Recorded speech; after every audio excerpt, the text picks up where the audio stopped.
আমরা 8 ঘন্টার মধ্যে চ্যালেঞ্জ ছুড়ে দিয়েছি যে আমরা গাজীপুর সিটি কর্পোরেশনকে আমরা পরিষ্কার পরিচ্ছন্ন করে দিব। গাজীপুর সিটি কর্পোরেশনের পক্ষ থেকে আমরা চ্যালেঞ্জ ছুড়ে দিয়েছি আমাদের যে কর্মকর্তাবৃন্দ আছে সকলকে নিয়ে, আমি সহ আমাদের লোকবল আমরা অতিরিক্ত আমরা নিয়েছি।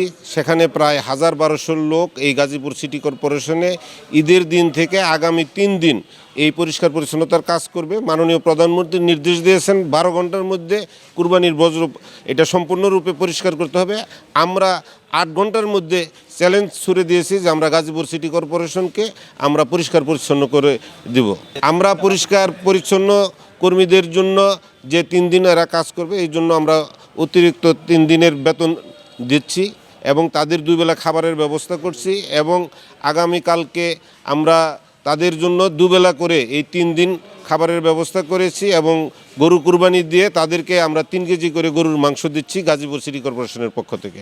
প্রতিটা জামাতে 10,000 লোক একত্রে নামাজ পড়তে পারে, তার জন্য যে ব্যবস্থাপনা সুন্দর একটি আয়োজন সেটা প্রতি বছরই গাজীপুর সিটি কর্পোরেশন করে থাকে।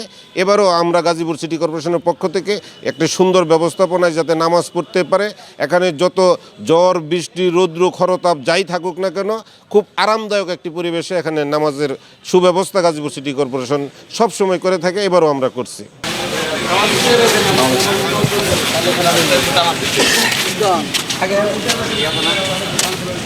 কি বুঝলেন ভাই? অনলি যেটাই চাই।